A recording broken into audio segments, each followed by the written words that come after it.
The buffoons and psychopaths relationship of the alpha-beta exchange manifests the rape culture in its most fundamental aspects, as the engagement of women being hyper-accelerated through the wizardry are given false legitimacy into the position of those psychopaths, giving them the ability to have cast a spell in order to manufacture the criminal injury by the psychopathy. At which point, the psychopaths being hypergenerated as an unprofessional military systematically breeds psychopathy into the general system as they construct their militia. Now, the betrayal of women by the psychopaths is bred into the very concept of the weaker party or the weaker sex hyper uh, toxic masculinity-izing the psychopathy-izing of their militia forces who are guaranteeing their various injuries against the general public, which is manufactured by the men who hate women from the white nationalist confederacy. At which point, the act of hyper-accelerating the Feminists Incorporated generates such groups such as the Revenge X's ability to see manifest large injuries in their name, giving them a sense of catharsis or extreme luxury or extreme lust or however many variations of emotions that they're specifically looking for. And the act of them engaging in feminine toxic retaliation actively maximizes the targeting of the innocent as a release of this engagement. Now, the statement that there is no remedy to a secret is the acknowledgement that they are actively hyper-investing into the black market. Now, the existence of the secret is the existence of the magic, which is the existence of the wizard psychopaths.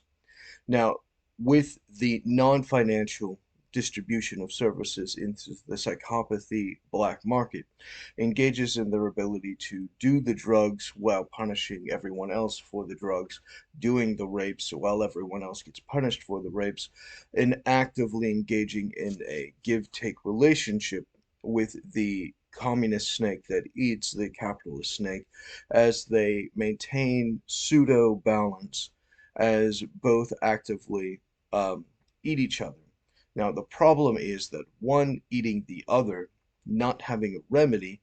exponentially consumes the other and reduces the possibility of the existence of that balance. At which point, without the capacity to a remedy,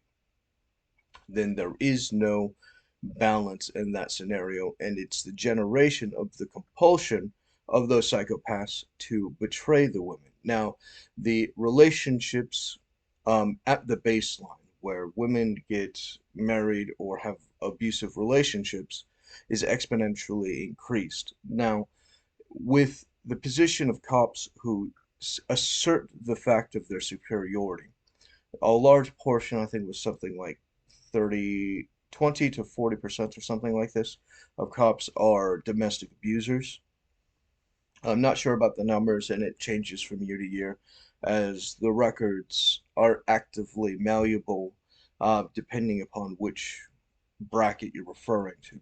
But the existence of that system is derived by the stronger party actively having collaborative forces in order to engage in quote unquote the bro code,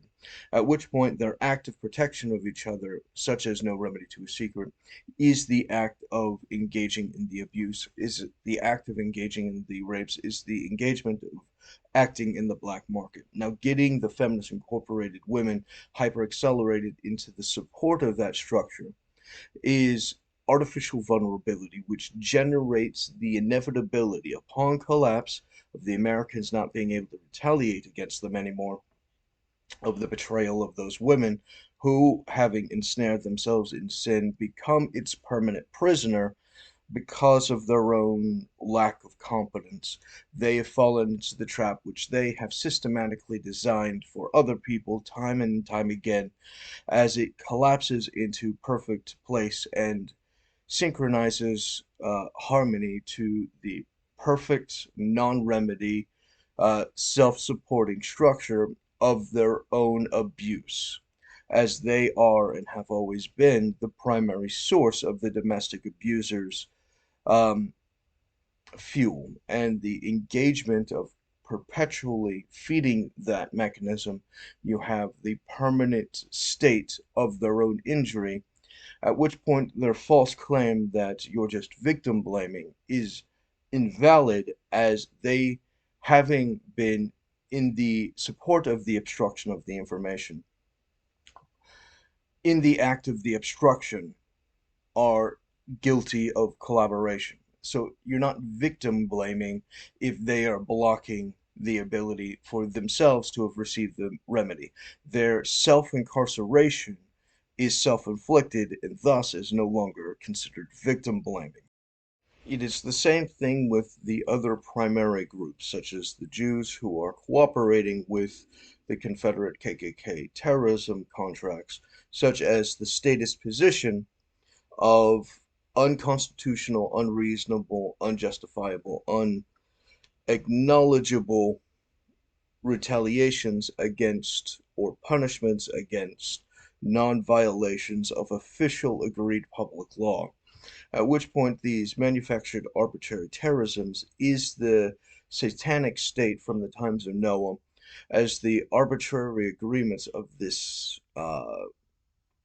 anarchy, neo-feudalism agreement for the wizards engages in the domestic violence subject as a perpetual manifestation of the general control of the society, as the the majority of the public is systematically suppressed from having access to rights, and the having access arbitrarily unjustifiable of the properties associated with those rights would perpetually be stuck in a permanent neo feudalist, neo slavery, neo serfdom state. At which point, these unlimited abuses and terrorisms is the manufacture of the Druid psychopaths known as the white nationalists, which are Satanist religious radicals who are perpetually exclusively pursuing the exclusive desire of the black market abuses, which gives them a sense that they are important because they can do things that other people can't do. When you have money, you can pay for things that other people can't pay for. When you have wizard powers, you can do things that other people can't do, so it's a sign of status. As the phrase Below deceit is actively reinforced onto itself,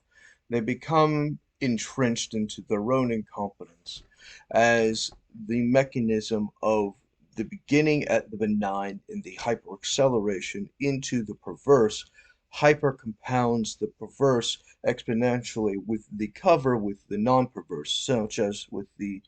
Illuminati, who start off at one level and systematically grow up in degrees of knowledge until the beginning knowledge becomes inverted into its opposite,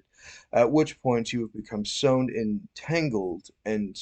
consumed by the entirety of the subject that you do not have a mechanism to intellectually escape, unless, of course, you have maintained yourself the entire time as to have not been able to, in their objectives, to be able to escape it. At which point, the act of increasing in knowledge is the act of decreasing of wisdom, which is the mechanism of becoming entrenched and dependent on the abuse system,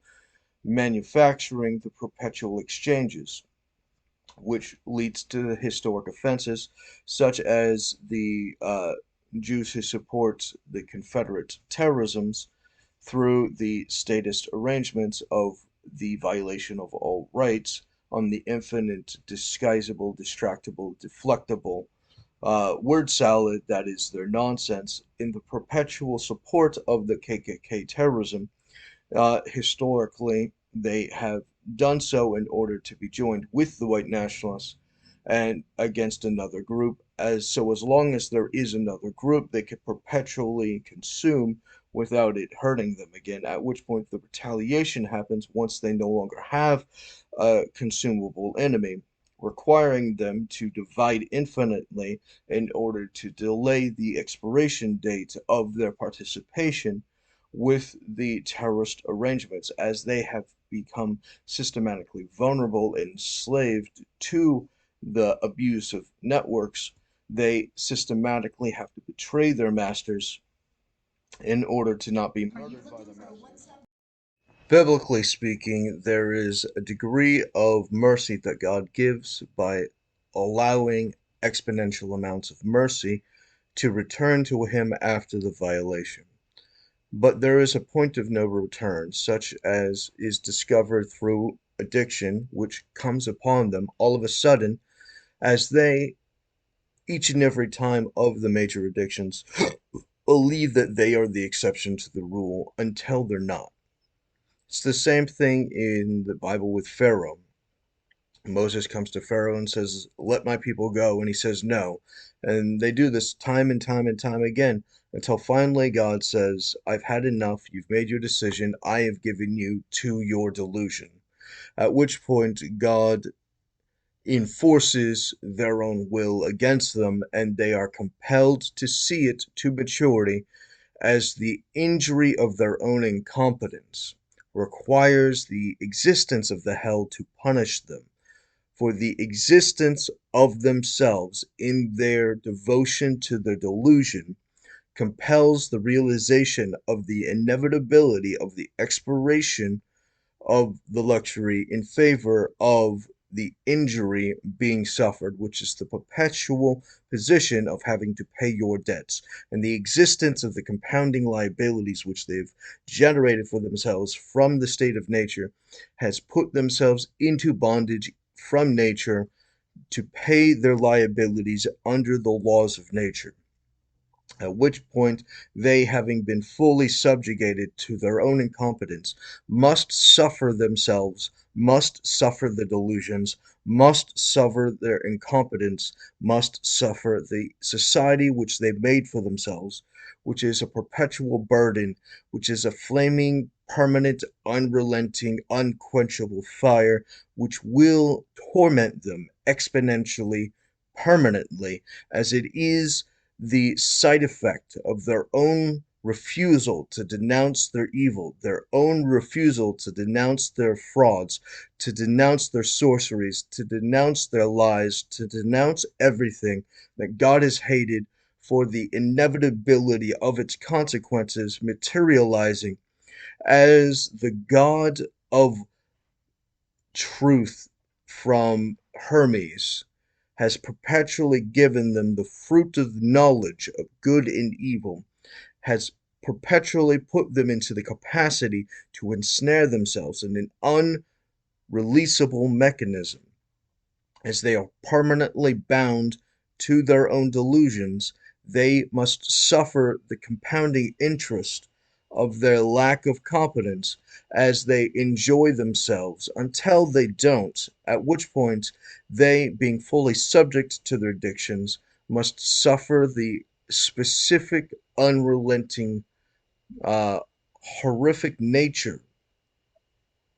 of the consequences that they have chosen to bind themselves to. If you do not want the delusional bondage for your various kinks, then you're going to have to restore justice and competence and reason. David has to be acknowledged by the government under his original arrangements. As he was captured as a general, prosecuted by military judges disloyal to the United States for the overthrowing of the United States, for the devotion to the communist consuming capitalist pendant agreement from their wizard white nationalist KKK contracts as a system of their compulsion without remedy, their secrets without remedy, their overthrowing of the government to bar checks and balances from being able to limit them, their contempt for the existence of a limit is the thing that they're doing. And David has to be acknowledged as having been restrained under the precedent of being able to solve that under those original offices and abilities by Congress in order to engage in the exchange known as the duel. However, that needs to be maintained is a compulsion to the existence of the United States government, is the compulsion to the existence of the United States law, maintains the obligation of the existence of rights for everyone and anyone who does not violate the law, at which point the existence of the government not being able to make anyone an enemy of the government without due process, or making anyone guilty of anything without due process, without the violation of the existence of the limitations of law, the breaking of the limitations of law, being the trap itself, has to be subverted in favor of the original order. The acknowledgement that David was restrained as intelligence oversight, as the top ranked general, I believe it was 6 star or whatever it is that they actually believed when they started their torments of the infant, of the born, of the preborn, of the whatever it is that they think they're doing when they thought they were doing it, when they thought they got involved, when they started their defamation racket, needs to be organized. At which point, the release of this information in its competent arrangements must be acknowledged as the existence of their crime is the trap. So the existence of their crime must have a remedy to it. It must be acknowledged at all of the appropriate levels until it has finally become publicly consumable goods, allowing for the distribution of the American system for law enforcement to begin. At which point, if you have a cop who's on a case who is actively subversive to the case, as they are partial to a specific answer, such as in J. Sekulow Civil War, they have disqualified every right of the participation in that case. They have disqualified the right to be involved in that case. Everyone who was loyal to that system has disavowed their service to law and has disavowed their ability to engage in the existence of the procedure of law of due process. Being impartial is a prerequisite of being able to use the government. Being fair is a prerequisite of being able to use the government. And that subversion is the trap which will consume everyone into the permanent hellhole that is their socialist delusion at loyalty to their god of ooze, their Jubilex, their faceless lord, whatever the hell it is that they're actually devoted to conceptually with inside the narrative or its variations of entertainment, uh, as the idea of these subversions existing inside D&D as an entertainment mechanism has actively been invested into by the CIA and others in order to study the various forms of magic, which includes the entertainment magic, which has structured the mechanisms of their cons against the United States in order to overthrow the government in favor of their unlimited terrorist operations, known as the KKK. The rejection of law is the enticing into the permanent abuses, such as the violation of law in all of its variations, in all of its orders, in every aspect of its hierarchy, such as the engagement of those who do not have a remedy to a secret under the Confederate KKK wizard spell to engage in violence against the process through sedition, such as their targeting of David to stop the law enforcement against their subversions, such as their attack against judges in order to extort positions, including their terrorisms of the mafia to extort the general public from being able to engage in their contracts, compelling permanent subjugation to violence arbitrarily for the sake of itself, which will consume itself and everyone else in its suicide mission. The political violence for voter fraud is the use of J. Sekulow and the white nationalist policies, as that is the subversion of the ability to engage in any capacity attached to government by the civilian population. You have the complete renouncing of the entirety of the hierarchy and the entirety of order to the highest degree catastrophic events, which is the manufacture of being subject to your own delusions permanently. You cannot escape if you cannot vote. If you do not have a voice, then you have no say. It is the thing you need to be the most warned about because it is, under no conditions, to ever be considered worth the rub